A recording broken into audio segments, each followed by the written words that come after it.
नमस्कार, आप देख रहे हैं सीटे न्यूज और मैं हूं आपके साथ चंदन भारद्वाज। आइए नजर डालते हैं इस वक्त की तमाम हेडलाइंस पर। लखनऊ में क्राइम ब्रांच ऑफिस पहुंचा लखीमपुर खीरी हिंसा का मुख्य आरोपी आशीष कुमार मिश्र। क्राइम ब्रांच की टीम कर रही है पूछताछ। क्राइम ब्रांच ने तैयार की 40 सवालों की लिस्ट। प्रियंका गांधी वाड्रा का सीएम योगी पर पलटवार। लखनऊ में दलित बस्ती पहुंचकर दोबारा लगाई झाड़ू, बोली दलित विरोधी है बीजेपी की सोच। सीएम योगी ने प्रियंका के झाड़ू लगाने पर कसा था तंज। बहराइच में मृतक किसान के घर पहुंचे एसपी मुखिया अखिलेश यादव। मृतक के परिजनों को दी सांत्वना। अखिलेश ने गृह राज्य मंत्री के इस्तीफे की मांग की, बोले इस्तीफे के बिना जांच नहीं है संभव। उत्तर प्रदेश विधानसभा चुनाव को लेकर एक्टिव मोड में सपा। 12 अक्टूबर से शुरू होगी सपा की रथ यात्रा। रथ यात्रा पर सवार होकर अखिलेश करेंगे चुनावी शंखनाद। और बीएसपी संस्थापक काशीराम की पुण्यतिथि पर बसपा सुप्रीमो मायावती का चुनावी शंखनाद, बोली कि सरकार बनने पर गरीबों और बेरोजगारों पर सबसे ज्यादा होगा फोकस, यही होंगे पार्टी के मुख्य चुनावी मुद्दे। आइए अब तमाम खबरों को विस्तार से देखते हैं। केंद्रीय गृह राज्य मंत्री आशीष मिश्र टेनी के बेटे और लखीमपुर खीरी हिंसा के मुख्य आरोपी आशीष मिश्र लखनऊ में क्राइम ब्रांच के ऑफिस पहुंच गया है। आशीष मिश्र से क्राइम ब्रांच की टीम ने पूछताछ शुरू कर दी है। क्राइम ब्रांच ने तकरीबन 40 सवालों की एक लिस्ट तैयार की है जो आशीष मिश्र से पूछे जाएंगे। क्राइम ब्रांच की तरफ से आशीष मिश्र को जो डेडलाइन दी गई थी उससे ठीक 20 मिनट पहले ही स्कूटी से वो क्राइम ब्रांच के ऑफिस पहुंचा। आशीष मिश्र के साथ उसके वकील और अजय मिश्र टेनी के प्रतिनिधि भी अंदर मौजूद हैं। आशीष का मजिस्ट्रेट के सामने कलमबद्ध बयान दर्ज किया जा रहा है। आशीष अपने साथ दर्जन भर लोगों के हलफनामे लेकर पहुंचा है जिनमें यह कहा गया है कि वो दंगल में था, घटनास्थल पर नहीं। आशीष अपने साथ इलेक्ट्रॉनिक एविडेंस लेकर भी पहुंचा है। वहीं आशीष की क्राइम ब्रांच के सामने पेशी को लेकर पुलिस लाइन में सुरक्षा के तगड़े इंतजामात किए गए हैं। पुलिस लाइन को छावनी में तब्दील कर दिया गया है। जगह जगह बैरिकेड्स लगाए गए हैं। चप्पे चप्पे पर पुलिस कर्मियों को तैनात किया गया है। आपको बता दें कि आरोप है कि बीते रविवार को लखीमपुर खीरी के तिकुनिया में प्रदर्शन कर रहे किसानों को आशीष कुमार ने अपनी गाड़ी से कुचल दिया और मौके से फरार हो गया था। इसके बाद वहां पर हिंसा भड़क गई और 2 गाड़ियों को आग के हवाले कर दिया गया था। वहीं इसके बाद आशीष जो है वो वहां से फरार हो गया था और इसके कयास लगाए जा रहे थे कि आशीष जो है वो देश छोड़कर चला गया है, क्योंकि आशीष क्राइम ब्रांच के समन के बाद भी शुक्रवार को पेश नहीं हुआ था, जिसके बाद उसे फिर से पेश होने के लिए कहा गया है। वहीं इसके बाद आशीष के फरार होने के कयास लगाए जा रहे थे, क्योंकि आशीष क्राइम ब्रांच के समन के बाद भी शुक्रवार को पेश नहीं हुआ था, जिसके बाद उसे फिर से पेश होने को कहा गया था। चलिए अब रुख करते हैं अगली खबर का। उत्तर प्रदेश के पूर्व मुख्यमंत्री और समाजवादी पार्टी के अध्यक्ष अखिलेश यादव बहराइच पहुंचे, जहां पर वो लखीमपुर खीरी हिंसा में मारे गए किसान के घर पहुंचे और मृतक किसान के परिजनों से मुलाकात कर उनको सांत्वना दी। इस मौके पर पूर्व सीएम अखिलेश यादव ने कहा, गृह राज्य मंत्री कहते हैं कि उन्हें मंत्री ना समझो, विधायक ना समझो, तो उन्हें क्या समझा जाए। बाबा को हमारे सब कुछ पता है, लेकिन गोरखपुर में व्यापारी की हत्या करके 6 आरोपी फरार हैं, किसानों को कुचलकर मारने वाले फरार हैं, सब पर वे आंख बंद किए हुए हैं। बाबा योगी कहते हैं ठोको तो गाड़ी से कुचलने वालों को कब ठोकेंगे।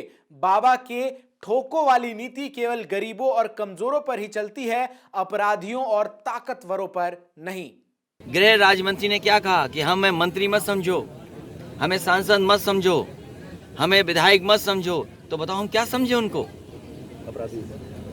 अखिलेश जी क्या समझें?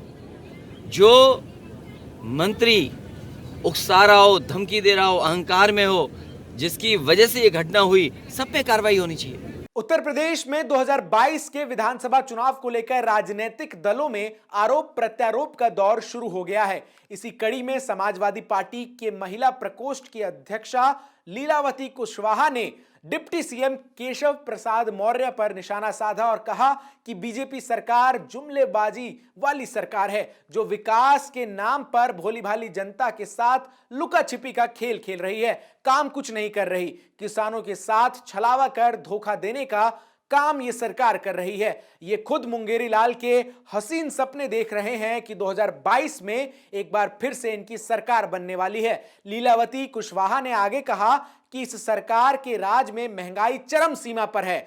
जिस प्रकार रसोई गैस, पेट्रोल, डीजल के दाम लगातार बढ़ रहे हैं, किसान परेशान हैं, महिलाएं रसोई गैस नहीं भरवा पा रही हैं, इससे साफ जाहिर होता है कि 2022 में सपा की सरकार बनेगी। बता दें कि लीलावती कौशांबी के कुंडारी गांव पहुंची थी, जहां पर एसपी के वरिष्ठ कार्यकर्ता राकेश सिंह पटेल ने कार्यकर्ताओं के साथ उनका स्वागत किया।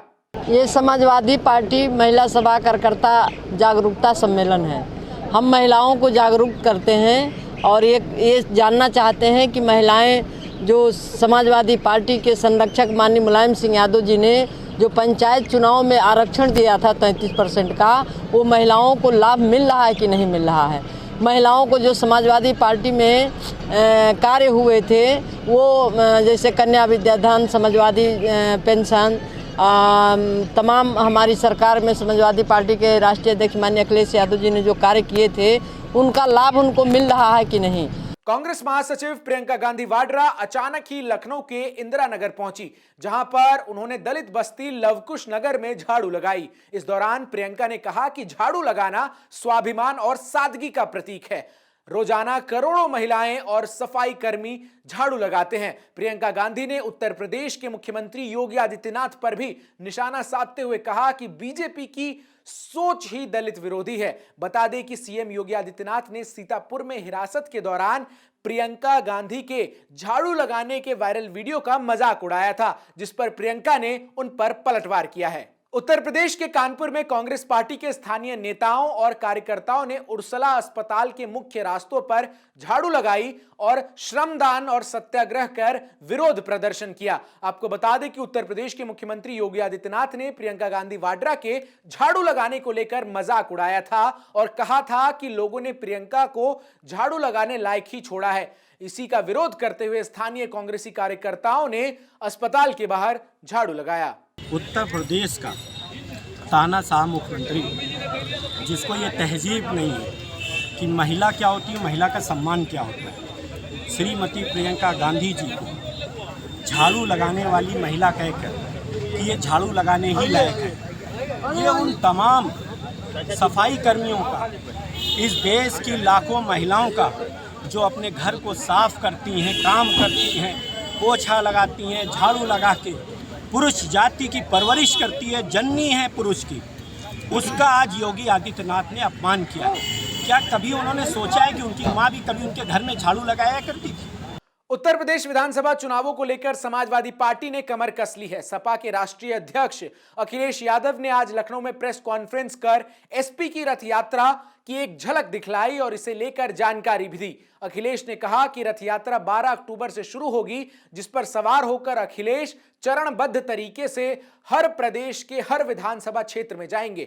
रथ यात्रा पहले चरण में लखनऊ से चलकर कानपुर पहुंचेगी, जहां पर अखिलेश की जनसभा होगी और फिर इसके बाद बुंदेलखंड पहुंचेंगे। आपको बता दें कि एसपी ने हर व्यक्ति तक पहुंचने की नई रणनीति अपनाई है, जिसमें 2011 के बाद अखिलेश यूपी में एक बार फिर रथ चलाते हुए नजर आएंगे। रथ यात्रा के जरिए अखिलेश यादव यूपी में बीजेपी और योगी सरकार के खिलाफ माहौल बनाने के साथ ही होने वाले विधानसभा चुनाव का सियासी एजेंडा भी सेट करते हुए नजर आएंगे। उन्होंने कहा कि इस यात्रा का मकसद लोगों को बीजेपी सरकार की भ्रष्ट और दमनकारी नीतियों से अवगत कराना है। जब टायर से ही कुचला जा रहा है कानून, हमें उम्मीद है कि भारत का न्याय और सुप्रीम कोर्ट भी इसको नोटिस लिया है कि लोगों को न्याय मिले और सब न्याय चाहते हैं। ये सरकार लगातार भेदभाव कर रही है, भेदभाव सरकार कर रही है। समाजवादी विजय रथ,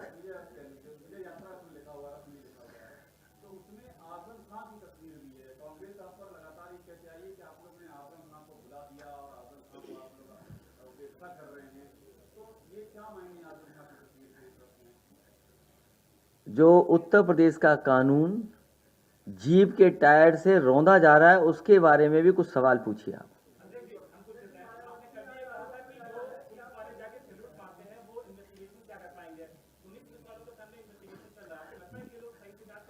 जहाँ भी 2 दिन मैं मिला हूँ, जिस किसी से भी बातचीत हुई है, प्रेस के जो एक हत्या हुई उनके परिवार से मैं मिला। उनके पिता, उनके परिवार के सभी सदस्यों ने कहा कि जब तक गृह राज्य मंत्री हैं, और जिन परिवारों से भी मिला हूँ सब परिवारों ने यह कहा कि जब तक गृह राज्य मंत्री रहेंगे तब तक न्याय मिल पाना मुश्किल है। बहुजन समाज पार्टी की संस्थापक काशीराम की पुण्यतिथि पर पार्टी ने अपना चुनावी शंखनाद कर दिया है। इस मौके पर बसपा सुप्रीमो मायावती ने जनसभा को संबोधित किया और कहा कि छोटे दल गठबंधन कर चुनाव लड़ेंगे और वो सिर्फ वोट काटेंगे। ऐसे में अपने लोगों को सावधान रहना है। काशीराम स्मारक स्थल से मायावती ने आगे कहा कि मैं चुनाव आयोग को चिट्ठी लिखूंगी कि अगले 6 महीने किसी भी तरीके के सर्वे पर रोक लगे। वहीं बीएसपी सुप्रीमो ने आगे कहा कि हमारी सरकार बनने पर इस बार सबसे ज्यादा जोर यहां के गरीबों और बेरोजगारों पर होगा और यही हमारी पार्टी का मुख्य चुनावी मुद्दा होगा। फिलहाल के लिए खबरों में बस इतना ही। देश और दुनिया की तमाम खबरों के लिए C10 न्यूज के साथ जुड़े रहें।